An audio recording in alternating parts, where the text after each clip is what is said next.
Hello, नमस्कार. कशा आहात ताईंनो? आय होप तुम्ही खूप छान, मस्त आणि मजेत असाल. तर मी अजून इकडे बघा माहेरीच आहे. माहेरकडचेच माझे तुम्हाला व्हिडिओ येत आहेत. तर म्हणजे कसं सीरियलप्रमाणे असे व्हिडिओ शेअर शेअर केले तर ना ते तुम्हाला पाहायलासुद्धा आणि मलासुद्धा शेअर करायला ते सोपं जाते. तर आता इकडे बघा संध्याकाळच्या वेळेला ना मी गिरणीमध्ये दळण वगैरे टाकत होते. जे की कालच्या व्हिडिओमध्ये तुम्हाला सांगितलं होतं मी 2-4 पायल्या असं दळण केलेलं आहे. तेच इकडं गिरणीमध्ये ना दिवसभर ते दळायचं चालू होतं. छोटी गिरण असल्यामुळे ना ते छोटं थोडं गिरणीमध्ये दळण टाकायचं आणि थोडं तेवढंच असं 3-4 किलो दळायचं आणि ते काढून घ्यायचं अशा पद्धतीनं. त्यामुळे त्याला बराचसा वेळ जातो आणि चांगलं 4-5 वेळेला असं दळण होतं. तर ते गिरणीचा राडा दिवसभर होता आणि पिठाच्या गिरणी आता सगळ्यांच्याच घरोघरी झालेल्या आहेत. म्हणजे आईच्या पण घरी आहे बघा पिठाची गिरणी. त्यामुळे एका बाजूला ती गिरण चालू आणि एका बाजूला मिक्सर देखील चालू होता. तर इकडे मिक्सरवरती मी भाजकी डाळ, भाजलेले पांढरे तीळ, त्याचबरोबर आलं, लसूण, गरम मसाला, धना पावडर हे सगळं असं बारीक करायचं चालू होतं. आणि सुरुवातीला मी म्हणजे आज माझं आपलं घरातलं दिवस मावळला की आपलं घरातली कामं म्हणजे दिवसभर चालूच होतं ताईंनो कामं करायचं. तर आता त्या इकडे ना मी आलं वगैरे जे काय आहे ना ते बारीक कट करून घेते आणि आईचं, वहिनीचं बाहेरची जी काही कामं होती, जी की जनावरांची बघा संध्याकाळच्या धारा काढेपर्यंत म्हणजे सुटका नसती कामाची म्हणजे 7-7:30 पर्यंत ती बाहेरचीच कामं चालू असतात. तर त्यांची कामं वगैरे आवरली आणि त्यानंतर त्या आपण दोघीजण किचनमध्ये आलेल्या. तर वहिनीकडे होता स्वयंपाक आणि मी आणि आई जी काही दुसऱ्या दिवशीची जत्रेची जी काही तयारी आहे ना, ती चाललेली होती. भराभरी असेल, कांदा कट करायचा होता, टोमॅटोची पेस्ट करायची होती. जी काही मिक्सरची जी काही कामं होती ना, ती सगळी वाटणं होती ना, ती सगळी संध्याकाळी आम्ही करून ठेवलेली फ्रीजमध्ये. तर आलं तेवढं मात्र ना चांगलं बरचसं आलं होतं. ते बारीक असं कट करून घेतलं. एखादा बघा घरातला छोटासा कार्यक्रम जरी असला, म्हणजे छोटा असो, मोठा असो, कोणताही असो, पण तो पार पडेपर्यंत ना त्याची लगबग, त्याची तयारी जी काही आहे ना, ती दिवस-रात्र म्हणतात ना तसं करायला लागतं. तर त्याच पद्धतीने बघा इकडे चालू होतं आईचं आणि माझं. आणि आजचाच म्हणजे काल जो व्हिडिओ पाठवलेला होता ना, तो आजच म्हणजे सकाळचाच पाठवलेला होता ताईनं. बांगड्या वगैरे भरून आलो होतो आणि संध्याकाळी लगेच म्हणजे किराणा साहित्य वगैरे सुद्धा भावाने आणलेलं ते मी कालच्या व्हिडिओमध्ये पण तुम्हाला दाखवलं. तर एक दिवसाचेच असे 2-2 व्हिडिओ झालेले आहेत. तर सकाळचा पार्ट आणि संध्याकाळचा पार्ट अशा येत आहेत बघा व्हिडिओ. कारण की एकाच व्हिडिओमध्ये जर सगळं असं दाखवायचं म्हटलं तर व्हिडिओसुद्धा खूप मोठा होऊन जाईल. तर त्यामुळे असं मग रोज सिरियलप्रमाणे व्हिडिओ टाकले तर तुम्हालासुद्धा ते पाहायला म्हणजे सोपं जातं आहे. तर आता इकडे ना दुसऱ्या दिवशी सकाळी संध्याकाळची जी काही वाटणं वगैरे करायची होती, जी काही भराभरी करायची होती, ती संध्याकाळी सगळं करून ठेवलं होतं. आणि जे काही असं वाटण होतं, आलं लसणाची पेस्ट वगैरे, ते सगळं फ्रीजला ठेवलेलं होतं. आणि इकडे दुसऱ्या दिवशी सकाळी पहाटे 4 वाजताच उठलेलो होतो आम्ही सगळेजण आणि पुरण घातलेलं आहे आणि पुरणाचा नैवेद्य म्हणजे करावा लागतो आपल्याला जर म्हणजे कोणताही कार्यक्रम असेल तर देवाला जायचं असेल तर. तर इकडे पोळ्या काही बनवलेल्या होत्या, त्याचबरोबर नैवेद्य केलेले होते, भात केलेला होता, आमटी म्हणजे असं सगळं जे काही आहे ते करायचं होतं. त्याचबरोबर मुलं होती त्यामुळे त्यांना नाश्ता, त्यांचं जेवण म्हणजे सगळं आवरायचं होतं. आणि हे खूप सकाळचं पहाटेचं म्हणजे व्हिडिओ मी घेतलेला होता. साधारण सकाळी 6:30-7च्या दरम्यानचा. त्यामुळे तुम्हाला पुसट असा बघा दिसत होता व्हिडिओ. आणि त्यानंतर बघा वहिनीनं जे काही वरची कामं होती ना, भांडे असेल, झाडलोट असेल, बाहेरचं जनावरांचं आवरण असेल, ते तिने सगळं केलेलं होतं. आणि आतमध्ये मी आईनं आणि मी सगळं किचनमधला जो काही स्वयंपाकाचा राडा होता तो सगळा आवरला. आणि सगळं हे पॅकिंग तुम्ही बघू शकता सगळं बांधून एका बाजूला ठेवलं. आणि सगळ्यात शेवटी किचन ओटा एवढा खराब झालेला ना, रात्रीसुद्धा बरंचसं असं कांदा वगैरे भाजून घेणं, कांदा टोमॅटोची पेस्ट वगैरे ती सगळी अशी परतवून शिजवून घेतलेली. म्हणजे सगळं रात्रीचा पण होता बराचसा पसारा म्हणजे किचन ओटा घाण झालेला.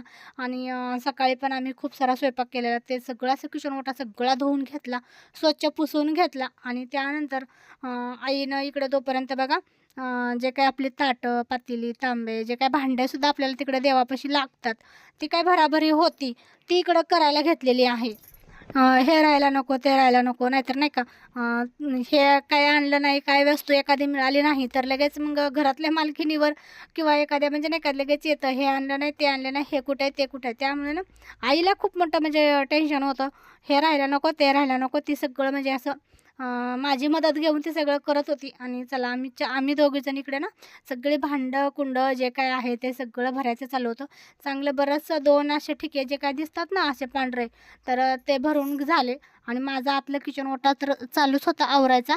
आणि ते मध्येच सोडून दिलं. इथं तिला भरू लागितलं आणि त्यानंतर किचन सगळं आवरून घेतलं आणि आमची तयारी झालेली होती जवळपास सगळी अशी, पण गाडी यायची बाकी होती. जे काय आपल्याला आता जायला गाडी लागणार आहे तर ती गाडी यायची बाकी होती. त्याला वेळ होता, तर त्यामुळे ना आमच्याकडे सुद्धा मग बराचसा वेळ होता. आणि इकडे मुलींनी आवरलेलं होतं बघा सकाळी 8:30-9च्या दरम्यान ना मुलींनी सगळं असं आवरून म्हणजे स्वतःचं सुद्धा नवीन कपडे वगैरे घालून ह्यांचा मेकअप तुम्हाला दाखवते ताईंनो. खूप छान असा मेकअप करून तयार झालेल्या होत्या. आणि कुठंतरी बाहेर जायचं आहे म्हटलं की मुलींचं काय बा विचारूच नका. मग ते त्या खूप छान म्हणजे त्यांना आवडतं, म्हणजे असं नाही का गावाकडच्या मुलीं म्हणजे गावाकडचं कसं राहतं, कुठे जायचं म्हटलं की त्यांना खूप म्हणजे असं आवडतं. तर त्याच पद्धतीनं तर आता इकडे बघा मी माझं आवरायचं चालू होतं. म्हटलं आता वेळ आहे गाडी यायला, तर तोपर्यंत सगळा जो काही किचन आहे तो सगळं झाडलोट वगैरे कडेकोपऱ्यापासून घ्यावं करून म्हणजे झाडू मारून. वहिनीलाही 4 दिवस म्हणजे घरामध्ये किचनमध्ये यायचं नव्हतं, त्यामुळे ना किचन पण खूप घाण झालेलं होतं. तर आज म्हटलं चला असं सगळीकडून आजूबाजूने सगळा झाडू वगैरे मारून घ्यावा. आणि अशा कार्यक्रमाच्या ह्याच्यातमध्ये तर ना खूप पसारा, खूप वस्तू इकडं-तिकडं सगळं काही असतं, पण दिसत नाही. एखादी वस्तू जर आपल्याला पाहिजे असेल ना, जसे की चाकू असेल, चमचा असेल, म्हणजे कोणतंही काही असेल, म्हणजे काहीच सापडत नाही आहे. आपल्या जवळ असतं पण सापडत नाही आहे. तर तशाच पद्धतीने झालेलं आणि सगळा पसारा झालेला. तर सगळं आवरून घेतलं, झाडू वगैरे मारून घेते. आणि आईचं सुद्धा इकडे देवाचं कुठं नाही का हळदी-कुंकू, अगरबत्ती, ते काय-काय लागतं ते सगळं तिचं चालू होतं भरायचं. आणि इकडे मी सुद्धा माझं आवरत होते म्हणजे नाही का बघा इथं बघू शकताय कढीपत्तासुद्धा दिवाळीला आणलेला होता चिवडा करायला. तर तो तसाच किचनमध्ये पडलेला होता. तर तो सगळा असा म्हणजे बाजूला काढून घेतला आणि जे आपला थोडासा काढून ठेवला एका कॅरी बॅगमध्ये भरून. आणि इकडे गिरणीच्या पाठीमागून सुद्धा पीठ वगैरे आता दळलेलं आणि ते सगळं असं इकडे-तिकडे मुलं काही चिवडा वगैरे खातात, तर ते सुद्धा सांडलेलं इकडे-तिकडे. ते सगळं गिरणीच्या पाठीमागून वगैरे झाडू मारून घेतला. किचन ओट्या खालून सगळीकडून झाडू मारून घेतला. त्याचबरोबर जे काही आपलं कांदा बटाटा ठेवायसाठी जी काही जाळी असते, ते सुद्धा व्यवस्थित आवरून ठेवली. हे सगळं आवरायचं माझं चालू होतं साफसफाई. कितीही नाही म्हटलं तरी बायकांचं किचनमध्ये ना आणि खूप सारा पसारा असतो. किती आवरा कमीच असतो. पण जरासं जरी का आवरलं ना, थोडा जरी स्वच्छ झाडू मारून जरी घेतला ना, तर खूप छान स्वच्छ आणि प्रसन्न वाटतं, मोकळं टापटीप असं वाटतं. मी एवढा छान असा स्वच्छ झाडू मारून घेतला की त्यानंतर लगेच आईने देवपूजासुद्धा करून घेतली. आई म्हटली, "खूप छान झाडू मारलाय. खूप छान तू घर वगैरे आवरून घेतलंय." तर असो मग घरच फक्त आवरणं झालं. आणि हो, मी केसांना मेहंदीसुद्धा लावलेली होती सकाळच्या घाई गडबडीमध्ये, कारण की खूप लवकर उठलेलो होतो आम्ही. पहाटे 4 वाजता उठलं की सगळी कामं म्हणजे वेळेत होतात, आवरतात. आणि मेहंदी वगैरे लावली म्हटलं तेवढा झाडू मारून केस वगैरे धुवावेत आणि त्यानंतर मग आवरून निघणार आहोत. तर गाडी यायची वेळ होती, 10चं टायमिंग होतं, तर त्यामुळे बराचसा वेळ आमच्याकडे होता. तर इकडे बघू शकताय आईचं पाठीमागे सुद्धा भरायचं चालू होतं पसारा. आणि इकडं माझं केसांना आवरणं आणि ते क्लिप वगैरे काहीच केसांना लावलेला नव्हता आणि झाडू इकडे चाललेला होता. मला केस धुवायला जायचं होतं, पण म्हटलं त्या अगोदर हा झाडू एवढा मारून घेते, म्हणजे किचनमधलं जे काही काम आहे ना ते होऊन जाईल. आज वहिनी सगळं वरच्या कामावरच होत्या. बाहेरचं जे काय आपलं धुणे, भांडे, मुलांच्या अंघोळ्या, त्यांना नाश्ता देणं, हे सगळं वहिनी करत होत्या. आणि इकडं आम्ही दोघीने मात्र सगळी आवरावर करून घेतली. घरामध्ये बघा कितीही आवरा, जेवढं आवरल तेवढं कमीच असतं. तर वहिनी ब्लाऊज दाखवायला आलेल्या होत्या. नवीन साडी त्यांनी म्हणजे घेतली आहे, तर त्याचं ब्लाऊज वगैरे शिवलं आहे ते दाखवायला आलेल्या होत्या. तर मस्त वहिनी आता आवरायला लागलेल्या आहे त्यांचं. तोपर्यंत मी सुद्धा माझं आवरती आहे. भाऊसुद्धा त्याची कामं आवरत होता. वडिलांची त्यांची कामं, जनावरांचं सुद्धा बघायचं होतं. तर त्यांचं आवरायचं चालू होतं. इकडे बघू शकता सात्विक दादा सकाळची जी काही गडबड होती ती दाखवली तुम्हाला. आणि मी सुद्धा बघा आता तयार झालेली आहे. हाय ताईंनो, तुम्ही कशा आहात? आय होप तुम्ही खूप छान मस्त असाल. तुमची दिवाळीसुद्धा खूप छान चालली असेल. कोणी ताई माहेरी गेल्या असतील किंवा कोणी रिटर्नसुद्धा आल्या असतील. तर माझी माहेरी अजून इकडेच आहे बघा, आम्ही माहेरीच आहोत. आणि आम्हीसुद्धा खूप छान मस्त आहे. इकडे आई, श्रेया, मी, वहिनी आहेत, त्यांचं आवरतात आहे अजून. तर आम्ही निघालेलो आहोत जत्रेला. तर जत्रेलाच म्हणेल, कारण की देवदेव आहे यांचा. तर ते देवदेव करायला निघालेलं आहोत. आवरलंय सगळं, पॅकिंग सगळं झालं, गाडीची वाट पाहतोय. तर चला तुम्हीसुद्धा आमच्याबरोबर देवाला चला. तर तुम्हालासुद्धा आम्ही तिथला देवदेव कार्यक्रम सगळं वगैरे दाखवणार आहे. काल बांगड्या वगैरे भरून आले, भावानी भाऊजाईनी बांगड्या भरल्यात बघा. सगळा टॅटो सगळा झाकून गेला माझा.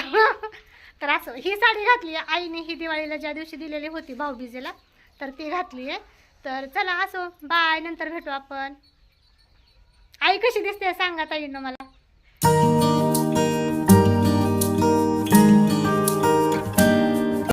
झालं का जेवण? निघायचं नाही वय? जेवण चाललंय. चला उरका लवकर. आमटी कसली झाली हो? चला आवरले ताईनं सगळं बघा. इकडे पॅकिंग आहे, किचन ओटा पण आवरलाय, भांडे वगैरे घासले झाले. घरातली देवपूजा दाखवतो ताईनं तुम्हाला. इकडे ही देवपूजा झाली आहे. अगं एवढी मोठी कशाला कसरे या? ज्यावेळेस आपण बाहेरच्या देवाला जातो तर घरातल्या सुद्धा देवपूजा झाली पाहिजे. देवाला दिवाबत्ती अगरबत्ती सगळं असं झालं पाहिजे. तर ते सगळं आईने केलं. आणि त्यानंतर बघू शकताय सात्विक दादाने सुद्धा त्याची कामं जी आहेत त्याचं काम पार पाडतो. त्याने बोकड हातात घेतलंय आणि मुलींची लगबग चालू आहे. आणि इकडे मी शॉर्ट व्हिडिओ जरासं म्हटलं चला बनवावं. आणि पायामध्ये स्वराज होता, तो मला काही दिसलाच नाही. खाली बसलेला होता शांत. बघू शकता खूप शांत आहे. अशा पद्धतीनं बाकीची माणसं जर काम करत असतील ना तर असा बसतो बघा एका जाग्यावर, किंवा उभा राहणार, इकडे तिकडे खेळणार, पण कधीच तो रडत नाही आहे. तर तसा तो खाली बसलेला होता. आणि माझं इकडे म्हटलं चला आता शॉर्ट व्हिडिओ वगैरे बनवावेत नाही का, थोडेसे उभेसुद्धा व्हिडिओ काढावे लागतात मग. आणि आपले ब्लॉगसाठी मग आडवा व्हिडिओ काढावे लागतात. तर असं इकडे ना गाडी वगैरे आलेली होती आणि इकडे साहित्य सगळं भरायचं चालू होतं. वडिलांनी त्यांचं कामं इकडं जे काही जड असतात साहित्य ते सगळं भरून घेतलं. आणि मी इकडं पाण्याचे जार वगैरे आणून ठेवले त्या गाडीमध्ये. आणि ह्या बघा माझ्या छोट्या मामी आहेत, तर त्यांनीसुद्धा मदत केली बघा सगळं असं जे काही साहित्य आहे ते भरण्यासाठी. आणि इकडे माझी चुलती स्वराजला घेऊन आलेली आहे. सगळी जी काही आपली इथे ना हा माझा मावस भाऊ आहे, तो टोपी घातलेला बघा बघू शकताय. आणि आम्ही पाणीसुद्धा घेतलेलं आहे सोबत, कारण की तिथं देवापासलं पाणी कसं आहे कसं नाही, पिण्यासाठी जे काही पाणी लागणार होतं ते सगळं घरून घेतलेलं आहे. चांगले 5-6 पाण्याचे जार असं घेतलेत, एक कॅन्ड घेतलेलं आहे पाण्याचं. आणि आपली घरगुती जी काय माणसं होती ना आपली पुढे जाण्याची देवदेव वगैरे करायचा कार्यक्रम, ती सगळी घरातली जी काय माणसं होती ना ती आलेली होती. माझी चुलती, चुलता, परत चुलत भाऊ, मावस भाऊ. इकडे माझी आणि माझ्या भावाचं बघा काय चालू आहे. जे काय तिथं देवासाठी लागतं, जे महत्त्वाची जी काही कामं होती ती अशी बघा करायचं. जे काय आपण नाही का थोडंसं आठवणीनं वगैरे कामं करण्याचं चालू असतं. वहिनीच्या मागंसुद्धा तिची मुलं, परत तिची पण तब्येत जरा बिघडलेली होती. आणि तिला जेवण वगैरे म्हणजे नाही का असं करत होती. तर त्यामुळे ना इकडे आम्ही सगळी जी काही भराभरी होती ती बाहेर सगळी केली. आणि इकडे आता बसायचं चालू आहे. बसायला मात्र ऐका असा टेम्पो वगैरे असेल ना तर व्यवस्थित चढायला उतरायला येत नाही. तर असं बघा आम्ही सगळेजण वरती आलोत. आणि त्यांना हा टेम्पो खूप छान होता, वरती गादी वगैरे टाकलेली बसण्यासाठी. आणि खालच्या बाजूला सगळं जे काही साहित्य होतं ना ते सगळं खाली बसलं. म्हणजे जसं की सरपण, भांडे, त्याचबरोबर पाण्याचे जार वगैरे, चप्पला वगैरे सगळ्यांच्या खाली बसल्यात. आणि वरती असं गादीवरती ना आम्ही मस्तपैकी बसलेलो, हवेशीर छान वाटत होतं बसायला. आणि आपली घरातली सगळी माणसं असली ना तर असं बाहेर जायला सुद्धा खूप भारी वाटतं. आणि असं बघा टेम्पोमध्ये किंवा ट्रॅक्टरमध्ये जायला भारी वाटतं. बघा पहिल्या लग्नाच्या सुद्धा आपण लग्नाला सुद्धा कुठे जायचं म्हटलं की ट्रॅक्टरमध्ये, ट्रकमध्ये, अशा टेम्पोमध्ये जायचो, किती भारी मजा येते. तर त्याच पद्धतीने आम्ही इकडं सगळ्यांनी एन्जॉय केला. जाताना येताना अशी घरातली माणसं असतील तर की भारी वाटतं. तिथं मामी, माझी चुलती किंवा सगळ्या मुली, भावाच्या मुली सगळेजण होतो. आणि तर सगळे आणि जे काही जेंट्स लोक होते ते खाली पुढे असे बसलेले होते. तर चला ताईंनो तुम्ही सुद्धा आमच्याबरोबर जत्रेला चला. तर ताईंनो आजचा व्हिडिओ खूप मोठा होईल, त्यामुळे व्हिडिओचा इथेच एंड करणार आहे. तर भेटूया उद्याच्या नेक्स्ट व्हिडिओमध्ये. तोपर्यंत सर्वांना बाय बाय.